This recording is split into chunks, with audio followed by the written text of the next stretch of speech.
புதுவையில் கொரோனா காலத்தில் தனியார் பள்ளிகள் அதிக அளவில் கல்வி கட்டணம் வசூலிப்பதை கண்டித்து சுயேட்சை சட்டமன்ற உறுப்பினர் நேரு காமராஜ் சிலை முன்பு கண்டன ஆர்ப்பாட்டத்தில் ஈடுபட்டார்.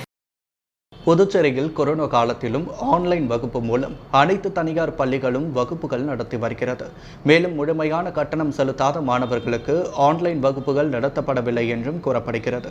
இதுபோன்று பேரிடர் காலத்திலும் அனைத்து பெற்றோர்களையும் கட்டணம் செலுத்தினால் மட்டுமே ஆன்லைன் வகுப்புகள் என வலியுறுத்தும் தனியார் பள்ளிகளில் கல்வி கட்டண கொள்ளையை கண்டித்து கோரிக்கைகளை வலியுறுத்தி சுயேட்சை சட்டமன்ற உறுப்பினர் நேரு மற்றும் பிரகாஷ் தலைமையில் 100க்கும் மேற்பட்டோர் காமராஜர் சிலை முன்பு தனியார் பள்ளிகளுக்கு எதிராக கண்டன ஆர்ப்பாட்டத்தில் ஈடுபட்டனர். அதிக கட்டணம் வசூலிப்பது மற்றும் கட்டணம் செலுத்தாத மாணவர்களுக்கு ஆன்லைன் பாடங்கள் நடத்தாமல் இருக்கும் தனியார் பள்ளிகள் மீது நடவடிக்கை எடுக்க வேண்டும் என போராட்டத்தில் வலியுறுத்தப்பட்டது.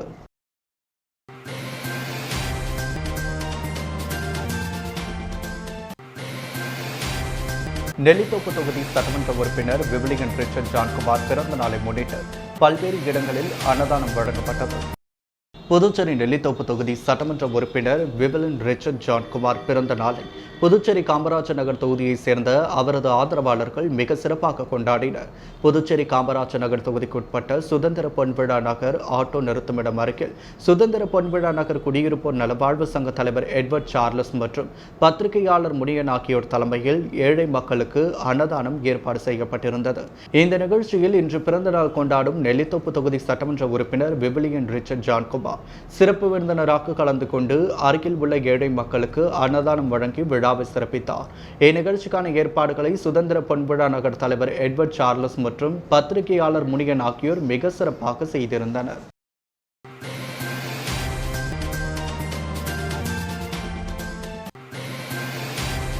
புதுச்சேரி வடமங்கலம் இந்துஸ்தான் யூனிலிவர் லிமிடெட் சார்பில் உருவாக்கப்பட்டுள்ள நிமிடத்திற்கு 160 லிட்டர் திறன் கொண்ட O2 பெட் கொண்ட ஆக்சிஜன் உற்பத்தி ஆலையை முதல்வர் ரங்கசாமி திறந்து வைத்தார்.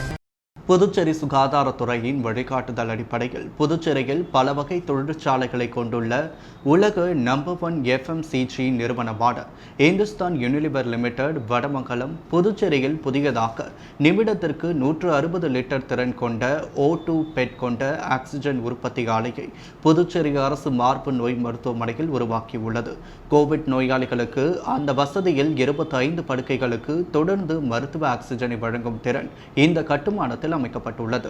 மேலும் இந்த வசதிக்காக சுமார் 40 லட்சம் செலவாகியுள்ளது. புதுச்சேரியின் அரசு பொது மருத்துவமனையில் மருத்துவ சிகிச்சை உட்கட்டமைப்பை மேம்படுத்தும் நோக்கில் இந்துஸ்தான் யூனிலிவர் லிமிடெட் நிறுவனத்தின் கார்ப்பரேட் சமூக பொறுப்புணர்வு நோக்கங்களின் கீழ் இந்த நிதி உதவி செய்யப்படுகிறது. இந்த வசதியை புதுச்சேரி யூனியன் பிரதேச முதலமைச்சர் ரங்கசாமி திறந்து வைத்தார்.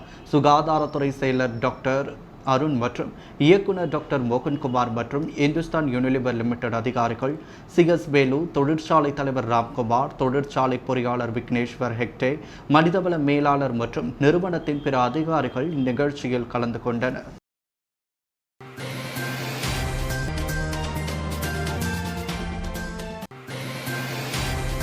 முதலியார்பேட்டை தொகுதி பாரதிதாசன் நகரில் சட்டமன்ற உறுப்பினர் அலுவலகத்தை திமுக சட்டமன்ற கட்சித் தலைவர் சிவா திறந்து வைத்து சட்டமன்ற உறுப்பினர் சம்பத்தை இருக்கையில் அமர வைத்து வாழ்த்தினார்.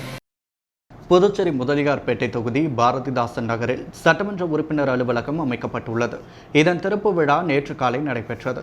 இதில் தெற்கு மாநில திமுக அமைப்பாளரும் திமுக சட்டமன்ற கட்சித் தலைவருமான சிவா கலந்து கொண்டு ரிப்பன் வெட்டி சட்டமன்ற உறுப்பினர் அலுவலகத்தை திறந்து வைத்தார். மேலும் சட்டமன்ற உறுப்பினர் சம்பத் இருக்கையில் அமர வைத்து வாழ்த்தினார். இந்நிகழ்ச்சியில் சட்டமன்ற உறுப்பினர்கள் அனிபால் கென்னடி, செந்தில்குமார், திமுக துணை அமைப்பாளர் அமுதாகுமார், தொகுதி செயலாளர்கள் திராவிடமணி, சக்திவேல், இலக்கிய அணி கிருஷ்ணமூர்த்தி மற்றும் நிர்வாகிகள், தொண்டர்கள் கலந்து கொண்டனர்.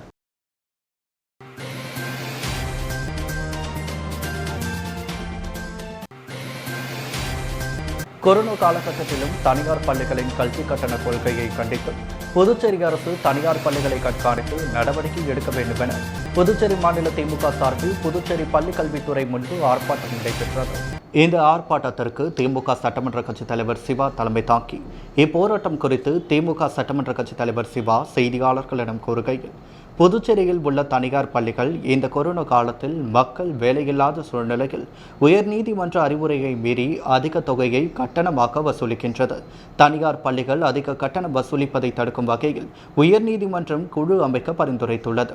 அந்த குழுவின் பரிந்துரையை கூட புதுச்சேரி அரசு அமல்படுத்தவில்லை.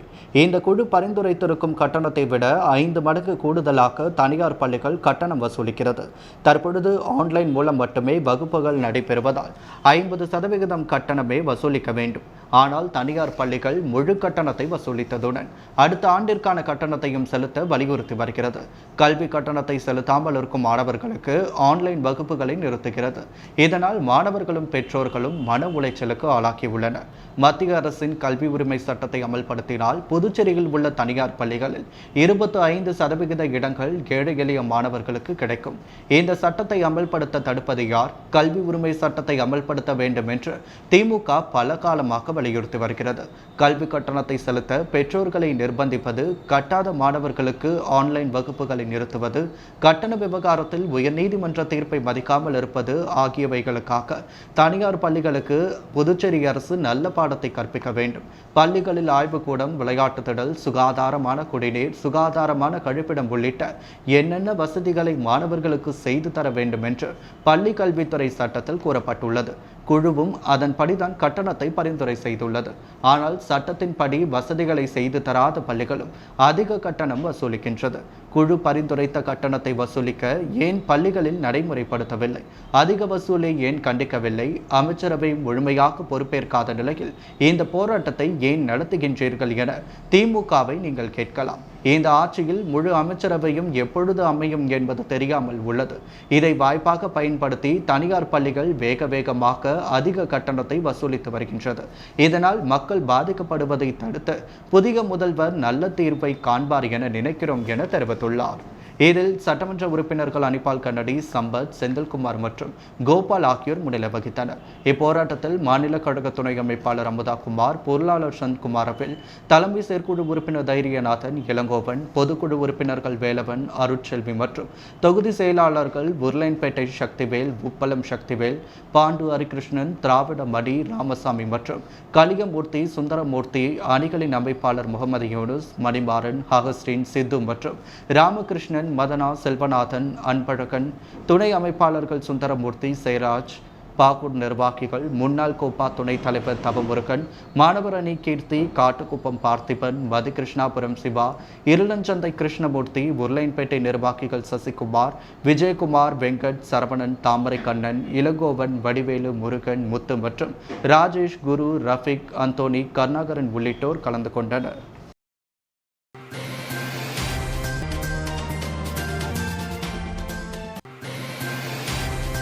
கோரிமேட்டில் உள்ள புதுவை அரசு மார்பக நோய் மருத்துவமனையில் கோவிட் சிகிச்சை பிரிவை திறந்து வைக்க உடனடி அனுமதி வழங்கிய முதல்வர் ரங்கசாமிக்கு புதுச்சேரி பாண்டிச்சேரி ரவுண்ட் டேபிள் 167 தனது நன்றியை தெரிவித்துள்ளது. இன்று கோரிமேட்டில் உள்ள புதுவை அரசு மார்பக நோய் மருத்துவமனையில் பாண்டிச்சேரி ஹெரிடேஜ் ரவுண்ட் டேபிள் 167 மற்றும் இன்னும் ஒரு சுவாசம் சார்பாக கொரோனா பெருந்தொற்றால் பாதிக்கப்பட்ட நோயாளிகளுக்கு சிகிச்சை அளித்திட ஒரு கோவிட் சிகிச்சை மையம் உருவாக்கப்பட்டு அதற்கு தேவைப்படும் படுக்கை வசதிகள், ஆக்சிஜன், ஐவி ஸ்டாண்ட் மற்றும் பல்வேறு இதர மருத்துவ உபகரணங்கள் ஏற்படுத்தப்பட்டுள்ளது. இந்த சிகிச்சை மையத்தை இன்று புதுவை மாநில முதல்வர் ரங்கசாமி திறந்து வைத்து சிகிச்சை வசதியை பயனாளிகளுக்கு ஏற்படுத்தி கொடுத்தார். இதையடுத்து Pondicherry heritage town round table மற்றும் இன்னும் ஒரு சுவாசம் அமைப்பு இந்த வசதிகளை சுமார் ரூபாய் 50 லட்சம் அளவிற்கு செலவு செய்து மக்கள் பயன்பெற ஏற்பாடு செய்துள்ளது.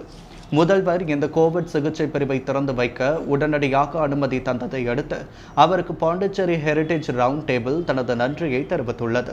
மேலும் இந்த மருத்துவமனை நிர்வாகத்திற்கும் அரசின் சுகாதாரத்துறைக்கும் இதற்கு ஒத்துழைப்பு அளித்த தொகுதி சட்டமன்ற உறுப்பினர் ஏகேடி ஆறுமுகம், கதிர்காமம் தொகுதி சட்டமன்ற உறுப்பினர் KSP ரமேஷ், சுகாதாரத்துறை செயலர் அருண் மற்றும் அரசு பொதுப்பணித்துறை செயலர் விக்ராந்த் ராஜா, சுகாதாரத்துறை இயக்குநர் மோகன்குமார், அரசு மார்பக நோய் மருத்துவமனை இயக்குநர் ராமன், மருத்துவமனை கண்காணிப்பாளர் டாக்டர் கோவிந்தராஜன் மற்றும் டாக்டர் முத்துராஜ் நோடல் ஆபீசர் ஆகியோருக்கு தனது நன்றியை தெரிவித்துள்ளது.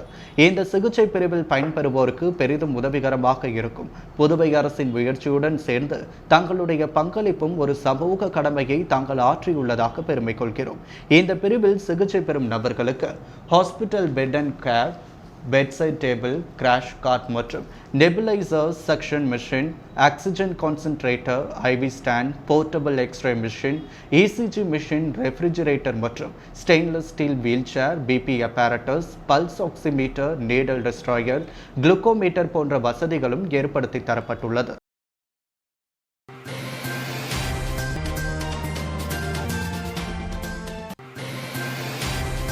தமிழ்நாடு தௌஹீத் ஜமாத் சார்பில் புதுச்சேரி முழுவதும் 10,000 நபர்களுக்கு கபசுர குடிநீர் மற்றும் முகக்கவசம் வழங்கப்பட்டது.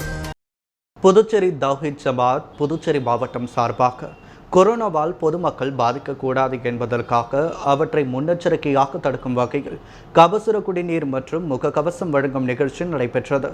அதன்படி சுல்தான்பேட்டை, திருபுவனை, மேட்டுப்பாளையம், காந்திநகர், வானரப்பேட்டை, உப்பளம், மடுகரை உட்பட்ட கிராம பகுதிகள், மார்க்கெட் வீதிகள், காவல் நிலையங்கள், சுகாதார நிலையங்கள் என சுமார் 10,000க்கும் மேற்பட்ட பொதுமக்களுக்கு கபசுர குடிநீர் மற்றும் முகக்கவசம் வழங்கப்பட்டது. இதில் ஏராளமான பொதுமக்கள் பயனடைந்தனர். இந்நிகழ்ச்சியில் மாவட்ட நிர்வாகிகள் அப்துல் ரஹ்மான், சதாம், ஷாஜகான், ஹபீப் சாகுல், கிர்சாத், பாபு, அனிப் உட்பட பலர் கலந்து கொண்டனர்.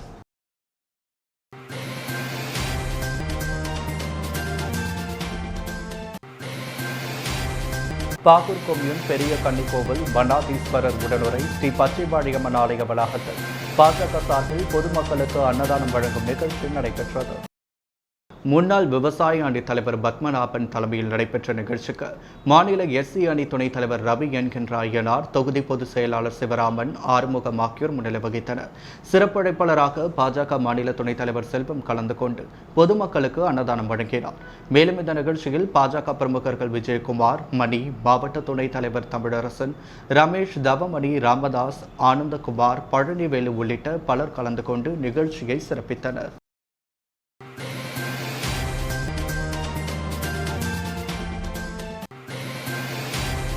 கொரோனா கால ஊரடங்கால் வாழ்வாதாரம் இழந்த 100 ஏழை எளியோருக்கு ரேபிட் ரிலீஃப் பேரிடர் உதவிக்குழு சார்பில் அரிசி உள்ளிட்ட ஒரு மாதத்திற்கான மளிகை பொருட்களை தவளக்குப்பம் பகுதியில் சட்டமன்ற உறுப்பினர் செல்வம் வழங்கினார். புதுச்சேரி மாநிலம் மணவெளி சட்டமன்ற தொகுதிக்கு உட்பட்ட தவளக்குப்பம் பகுதியில் ரேபிட் ரிலீஃப் பேரிடர் உதவிக்குழு சார்பாக கொரோனா கால ஊரடங்கால் வாழ்வாதாரம் இழந்த 100 ஏழை எளிய குடும்பங்களுக்கு அரிசி உள்ளிட்ட ஒரு மாதத்திற்கான மளிகை பொருட்களை தொகுதி சட்டமன்ற உறுப்பினர் செல்வம் வழங்கினார். இந்த நிகழ்ச்சியில் தன்னார்வ அமைப்பின் நிர்வாகிகள், அரியாங்குப்பம் கொம்யூன் பஞ்சாயத்து ஆணையர் சவுந்தரராஜன், தொகுதி பாஜக நிர்வாகிகள் ராமு, கிருஷ்ணமூர்த்தி, தொகுதி தலைவர் லட்சுமிகாந்தன், சக்திபால், சுகுமாரன், தினகரன், செழியன், ஹேமமாலினி, கோபாலகிருஷ்ணன், அங்கப்பன், நலசிவம், சக்திவேல், பழனி உள்ளிட்டவர்கள் கலந்து கொண்டனர்.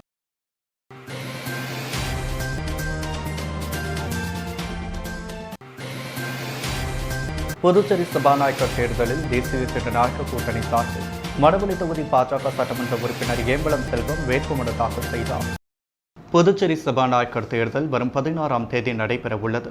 இதற்கான வேட்புமனு தாக்கல் இன்று துவங்கியுள்ள நிலையில் தேசிய ஜனநாயக கூட்டணியில் என்ஆர் காங்கிரஸ் பாஜக சார்பில் சபாநாயகர் வேட்பாளராக முன்னிறுத்தப்பட்டுள்ள மணவெளி தொகுதி பாஜக சட்டமன்ற உறுப்பினர் செல்வம் முதல்வர் ரங்கசாமி முன்மொழியவும், பாஜக சட்டமன்ற கட்சித் தலைவர் நமசிவாயம் வழிமொழியவும் சட்டப்பேரவை செயலர் முனுசாமியிடம் இன்று தனது வேட்பு மனுவை தாக்கல் செய்தார். இந்த நிலையில் சபாநாயகர் தேர்தலில் வேறு யாரும் போட்டியிடாத பட்சத்தில் செல்வம் சபாநாயகராக போட்டியின்றி ஏகமனதாக தேர்வு செய்யப்படுவார். அவர் 16ஆம் தேதி சபாநாயகராக பதவியேற்றுக் கொள்வார். சபாநாயகர் தேர்தலில் போட்டியிருக்கும் பட்சத்தில் 16ஆம் தேதி குரல் அல்லது ஓட்டு முறையில் தற்காலிக சபாநாயகர் லட்சுமி நாராயணன் முன்னிலையில் தேர்தல் நடைபெறும். மேலும் பெரும்பான்மையான உறுப்பினர்கள் தேசிய ஜனநாயக கூட்டணியில் இருப்பதால் செல்வம் போட்டியின்றி தேர்வு செய்யப்படுவதற்கேற்ற அதிக வாய்ப்புகள் உள்ளது. மேலும் புதுச்சேரியில் முதன்முறையாக பாஜகவை சேர்ந்த ஒருவர் சபாநாயகராக தேர்ந்தெடுக்கப்பட உள்ளது குறிப்பிடத்தக்கது. புதுச்சேரி சட்டசபையில் முதல்வர் மற்றும் 5 அமைச்சர்கள் பதவிகள் உள்ளது. அமைச்சரவையில் பாஜகவிற்கு 2 அமைச்சர் பதவி தர முதல்வர் ரங்கசாமி ஒப்புக்கொண்டுள்ளார்.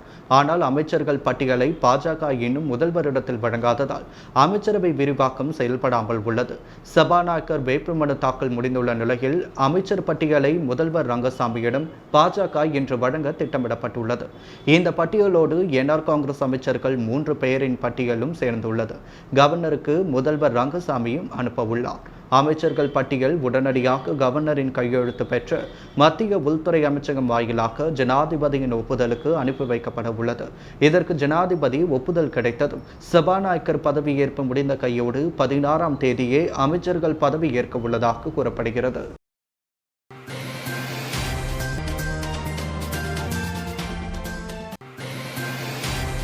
புதுச்சேரி பாஜக அலுவலகத்தில் நடைபெற்ற சட்டமன்ற உறுப்பினர்கள் கூட்டத்தில் ஏம்பலம் செல்வம் சபாநாயகர் வேட்பாளராக ஒருமனதாக தேர்வு செய்யப்பட்டுள்ளதாக பாஜக தலைவர் சுவாமிநாதன் தெரிவித்துள்ளார். புதுவை மாநிலத்திற்கான 15வது சட்டப்பேரவை தேர்தல் முடிந்து தேசிய ஜனநாயக கூட்டணி ஆட்சியை பிடித்துள்ளது. ரங்கசாமி முதல்வராக பதவியேற்றுள்ளார். இதையடுத்து 15வது சட்டப்பேரவை முதற் கூட்டம் நாளை மறுதினம் கூடுகிறது. அன்றைய தினம் சட்டப்பேரவை தலைவர் தேர்வு செய்யப்படுகிறார். இதற்கான வேட்புமனு தாக்கல் சனிக்கிழமை அறிவிக்கப்பட்டது. தேசிய ஜனநாயக கூட்டணியில் பாஜக சார்பில் அக்கட்சியின் பொதுச் செயலாளர் செல்வம் பேரவைத் தலைவர் பதவிக்கு போட்டியிடுகிறார். புதுச்சேரி பாஜக அலுவலகத்தில் தலைவர் சுவாமிநாதன் தலைமையில் சட்டமன்ற குழு தலைவர் நமசிவாயம் முன்னிலையில் அக்கட்சி சட்டமன்ற உறுப்பினர்கள் கூட்டம் காலை நடைபெற்றது. இக்கூட்டத்தில் ஆர் செல்வம் ஒருமனதாக வேட்பாளராக தேர்வு செய்யப்பட்டார். இதையடுத்து புதுச்சேரி சட்டப்பேரவை வளாகத்தில் அவர் வேட்புமனு தாக்கல் செய்தார். புதுச்சேரி சட்டப்பேரவை செயலாளர் முனுசாமியிடம் செல்வம் பேரவைத் தலைவர் தேர்தலில் போட்டியிடுவதற்காக வேட்புமனு தாக்கல் செய்தார். இதனை முதல்வர் என் ரங்கசாமி முன்மொழிந்தார். நமச்சிவாயம் வழிமொழிந்தார். இதில் கூட்டணி கட்சி சட்டமன்ற உறுப்பினர்கள் மற்றும் நிர்வாகிகள் கலந்து கொண்டனர்.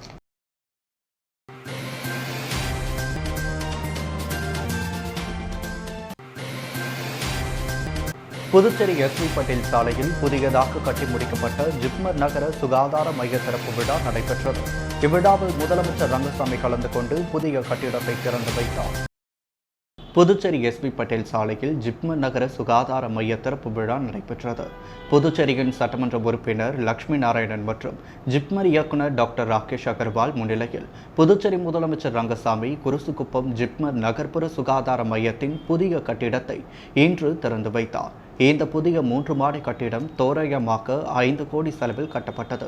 புதுச்சேரி நகராட்சியின் கீழ் உள்ள குருசுக்குப்பம், சின்னையாபுரம் மற்றும் வாழைக்குளம், வைத்திக்குப்பம் ஆகிய 4 வார்டுகளுக்கு விரிவான குடும்ப கோப்புரை அடிப்படையிலான சுகாதார சேவையை வழங்குவதற்காக 1954ஆம் ஆண்டில் JAUHC நிறுவப்பட்டது.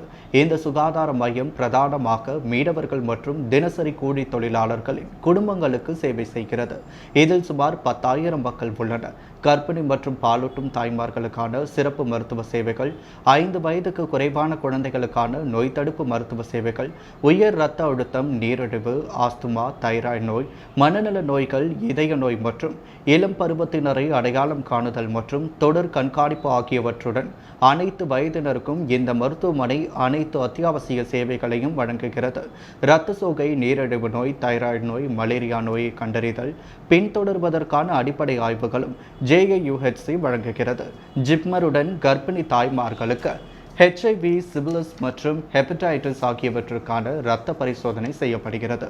இந்த மையம் இளங்கலை மற்றும் முதுகலை மாணவர்களுக்கான நோய்கள் தடுப்பு மற்றும் சமூக மருத்துவம், பொது சுகாதாரம், நுரையீரல் மற்றும் முதியோர் மருத்துவத்தில் பயிற்சி மையமாக செயல்படுகிறது. மேலும் நர்சிங் மற்றும் அதன் தொடர்புடைய சுகாதார அறிவியல் படிப்புகளுக்கான சமூக பயிற்சி மையமாகவும் செயல்படுகிறது. அங்கன்வாடி தொழிலாளர்களுக்கான திறன் மேம்பாட்டு திட்டங்களை, சுகாதார விழிப்புணர்வு திட்டங்களை மையத்தை சேர்ந்த சுகாதார பணியாளர்கள் செயல்படுத்துகின்றனர்.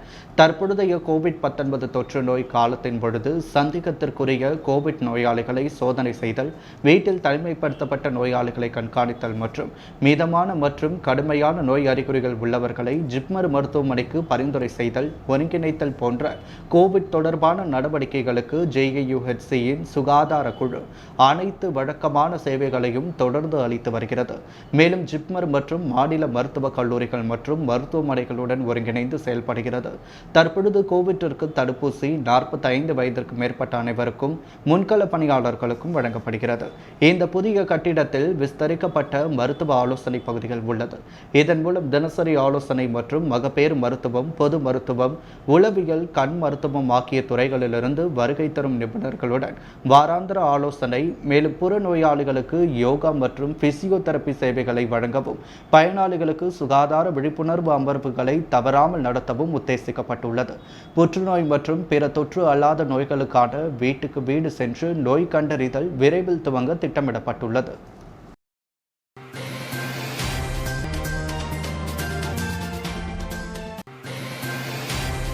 முகக்கவசம் சரியாக அணியாமல் இருந்தாலும் தடுப்பூசி செலுத்திக் கொள்ளாமல் இருந்ததும் தனக்கு கொரோனா தொற்று ஏற்பட்டதற்கு காரணம் என முதலமைச்சர் ரங்கசாமி தெரிவித்துள்ளார்.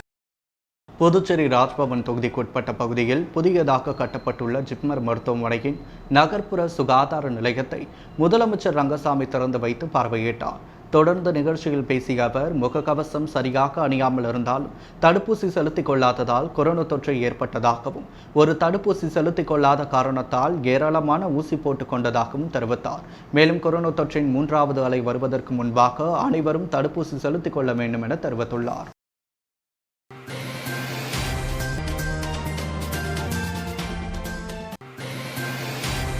புதுச்சேரி வரசித்தி விநாயகர் கோவிலில் நிலைக்கல் அமைக்கும் பூமி பூஜையில் தற்காலிக சபாநாயகர் லட்சுமி நாராயணன், எதிர்க்கட்சித் தலைவர் சிவா ஆகியோர் கலந்து கொண்டு பூஜையை துவக்கி வைத்தனர்.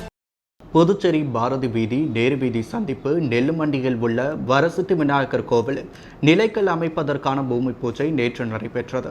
இந்நிகழ்ச்சியில் தற்காலிக சபாநாயகர் லட்சுமி நாராயணன், எதிர்க்கட்சித் தலைவர் சிவா ஆகியோர் பூமி பூஜை செய்து பணியை துவக்கி வைத்தனர். இந்நிகழ்ச்சியில் கோவில் தலைவர் அப்பாசாமி, துணைத் தலைவர் சௌரி, பொருளாளர் சம்பந்தம், அபிராமி ரெசிடென்சி பாலு, தணிகாச்சலம் உள்ளிட்டோர் கலந்து கொண்டனர்.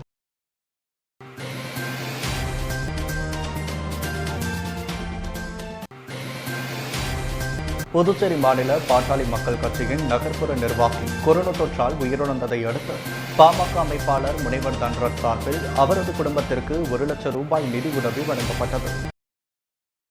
நகர்ப்புற நிர்வாகி கதிர்வேல் சமீபத்தில் கொரோனா எனும் கொடிய நோயினால் பாதிக்கப்பட்டு உயிரிழந்தார். அவரது குடும்பத்திற்கு 50,000 ரூபாய் அவசர உதவியாக புதுச்சேரி பாட்டாளி மக்கள் கட்சியின் மாநில அமைப்பாளர் முனைவர் தன்ராஜ் சார்பில் வழங்கப்பட்டது. அதைத் தொடர்ந்து மாநில மற்றும் தொகுதி நிர்வாகிகள் அமைப்பாளரின் ஒத்துழைப்புடன் நேற்று மீண்டும் 2வது கட்டமாக 50,000 ரூபாய் கதிர்வேல் இல்லம் சென்று அவரின் மனைவி மற்றும் குடும்பத்தாரிடம் அளிக்கப்பட்டது. கதிர்வேலின் இழப்பு ஈடு செய்ய முடியாது என்ற பொழுதிலும் அவரின் மனைவிக்கு வேலைவாய்ப்பு மற்றும் அவரது குழந்தைகளுக்கான கல்வியை தொடர அனைத்து விதமான உதவிகளை ஏற்படுத்தி தர நடவடிக்கை மேற்கொண்டு வருகிறது. அவரின் குடும்பத்திற்கு என்றும் மருத்துவர் ஐயா மற்றும் மருத்துவர் அன்புமணி ராமதாஸ் உறுதுணையாக இருப்பார்கள் என உறுதியளித்தனர். இதில் மாநில பொறுப்பாளர்கள் கணபதி, கிருபாவதி ஆகியோர் உடனிருந்தனர்.